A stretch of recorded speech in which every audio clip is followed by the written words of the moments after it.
සුබ දවසක් ඔයාලා හැමෝටම. මගේ YouTube channel එකට ඔයාලා හැමෝම සාදරයෙන් පිළිගන්නවා. අද අපි බලමු කොහොමද රසම රස පේස්ට්‍රියක් ලේසියෙන්ම ගෙදරදිම හදාගන්නේ කොහොමද කියලා. ඔයාලා මාව තාම subscribe කරලා නැත්නම් මතක ඇතුව subscribe button එක ටික් කරගෙනම වීඩියෝ එකට එකතු වෙමු. මුලින්ම මම පාන් පිටි 200ක් විතර මෙතන අරගෙන තියෙනවා. ඒක මේ වගේ බෝල් එකකට දාගෙන ඒකට රස අනුව ලුණු ටිකක් එකතු කරගන්නවා. ඒ වගේම සීනි මේස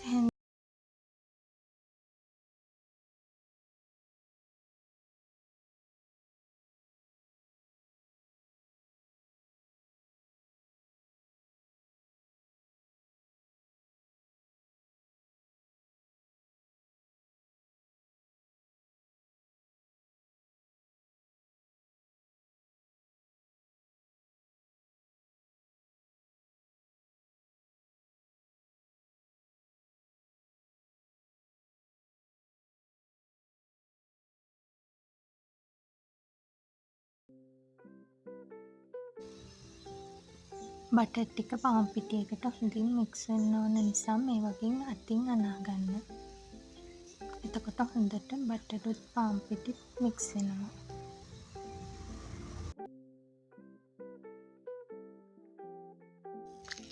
ඊළඟට පාන් පිටියකට කූල් වතුර ටික ටික එකතු කරගෙන හොඳට ඩෝ එකක් වෙනකන් අනා ගන්න ඕන.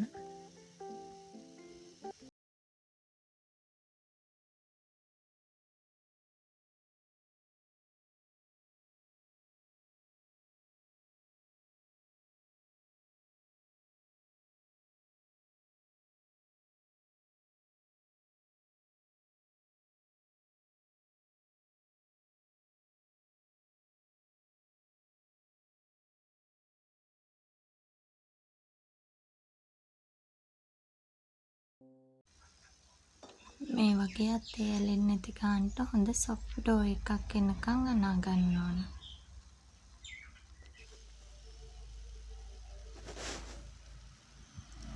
ඊළඟට අපි මේ ඩෝ එක හොඳට කවර් කරගෙන විනාඩි 10ක් විතර ෆ්‍රිජ් එකේ තියාගන්න ඕන. ඊළඟට බටර් ග්‍රෑම් 200ක් විතර ලන්ච් ෂීට් එකකට දාලා මේ වගේ කොටුවක් විදියට එන්න කවර් කරගන්න ඕන.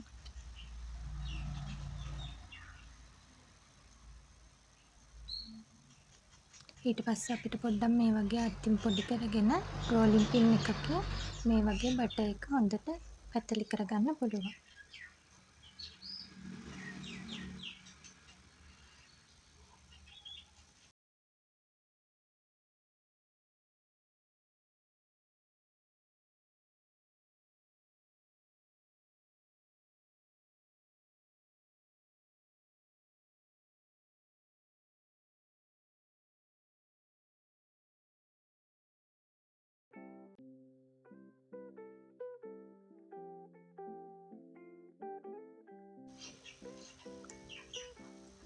මේ වගේ අතින් ටිකක් ෂේප් කරලා අපි එක කොටු හැඩයෙන් පොඩ්ඩක් පැතලි කරගන්න ඕන.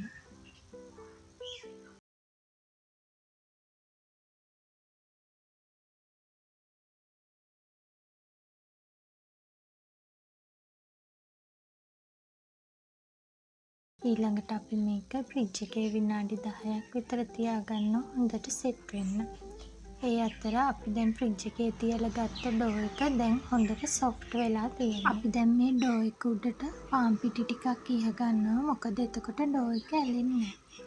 ඒ වගේම රෝලින් පින් එකට පාන් පිටි ටිකක් හොඳට ගා ගන්නවා. එතකොට අපිට ඒක ඇලෙන්නේ නැති වෙන්න හොඳට තුනී කරගන්න පුළුවන්.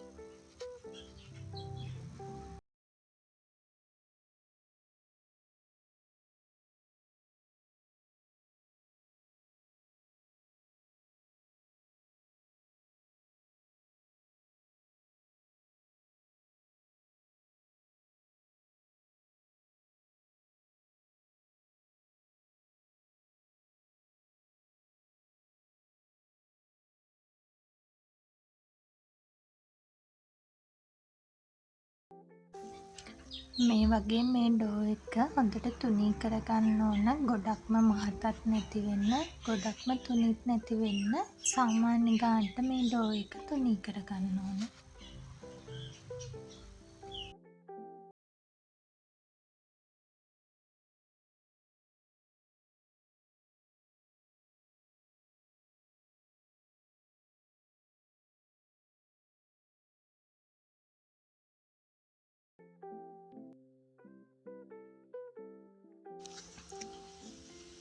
ඊළඟට අපි අර ෆ්‍රිජ් එකේ තියාගත්ත බටර් එක එළියට අරගෙන මේ වගේ රැපින් එක අයින් කරගන්න ඕන.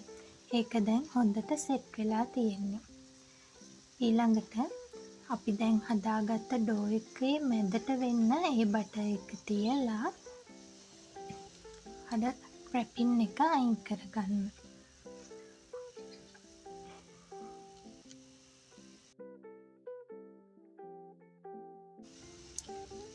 ඊළඟට අපි මේ ඩෝ එක සමාන කොටස් 3කට වගේ එන්න මේ නවන විදියට නවා ගන්න ඕන.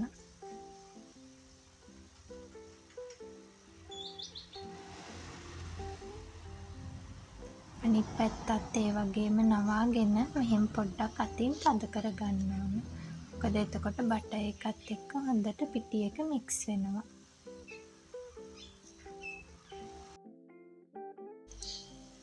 ඊළඟට අපි ආයෙමත් මේකට පිටි ටිකක් උඩින් ඉහලා ආයෙමත් තුනී කරගන්න ඕන. මේක තුනී කරගන්නකොට පරිස්සමින් හිමිහිට කරන්න ඕන. මොකද අපි ඇතුලේ දාලා තියෙන බටර් එක පිටි එක තුවාල කරගෙන එළියට එන්න පුළුවන්. අපි බටර් එක එළියට එන්නේ නැති වෙන්න හිමිහිට මේ වගේ තුනී කරගන්න ඕන.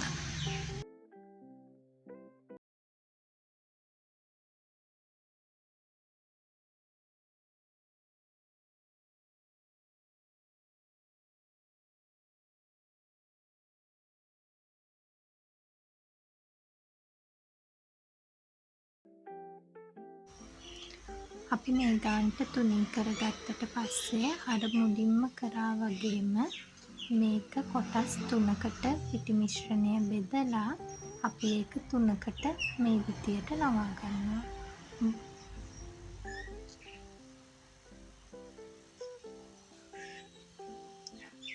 ඊළඟට අපි මේක ආයෙමත් කවර් කරගෙන ෆ්‍රිජ් එකේ විනාඩි 10ක් විතර තියාගෙන එළියට ගමු.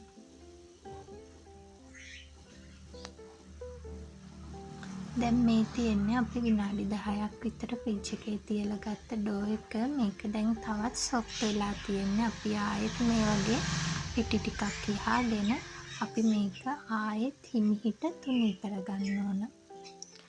මෙන්න මේ වගේ එකපාර තුනී කරන්න යන්නේ නැතුව පොඩ්ඩක් තට්ටුවක් දාලා ඒක තුනී කරන්න. එතකොට අර ඇතුලේ තියෙන බටර් මිශ්‍රණය එළියට එන්නේ නැහැ. ඊළඟට අපි මේක හොඳට තුනී කරගෙන වටේ තියෙන කොන් කපා ගන්න ඕන.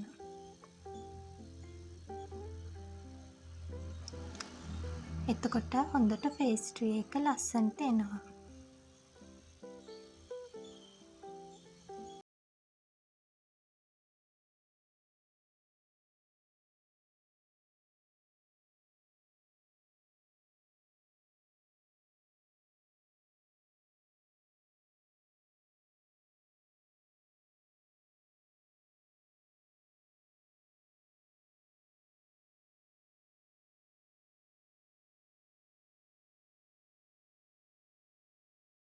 ඊළඟට මේ ඩෝ එක අපි මේ වගේ සමාන කොටස් 6කට කපා ගන්න ඕන. ඔයාලට මේක ඕන නම් මැනලා කපා ගන්නත් පුළුවන්.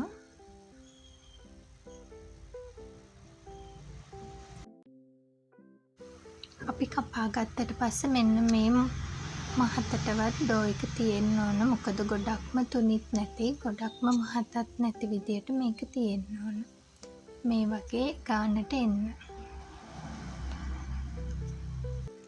ඊළඟට අපිට ඕන වෙනවා බිත්තරයක්.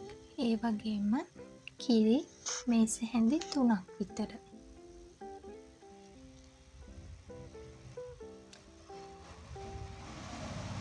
මේ ටික හොඳට මික්ස් කරගන්න ඕන.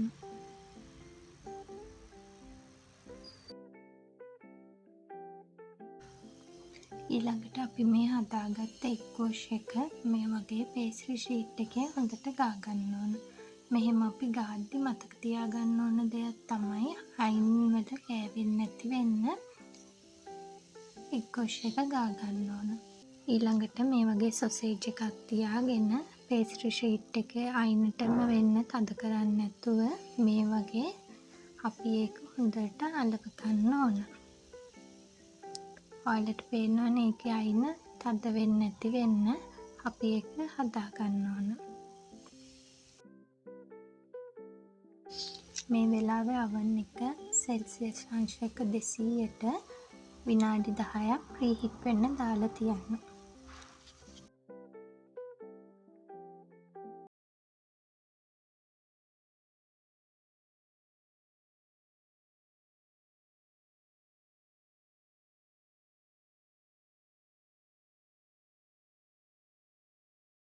අපි හදාගත්ත පේස්ට්‍රි ටික මේ වගේ oven එකේ ට්‍රේ එක උඩින් තියලා එග් වොෂ් කරගන්න ඕන.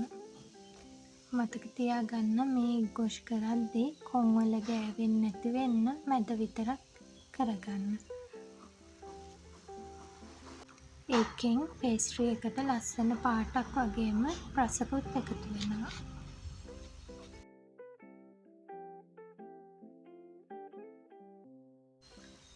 ඊළඟට මේ පේස්ට්‍රි ටික සෙල්සියස් අංශක 200ට විනාඩි 30ක් විතර හොඳට බේක් කරගන්න.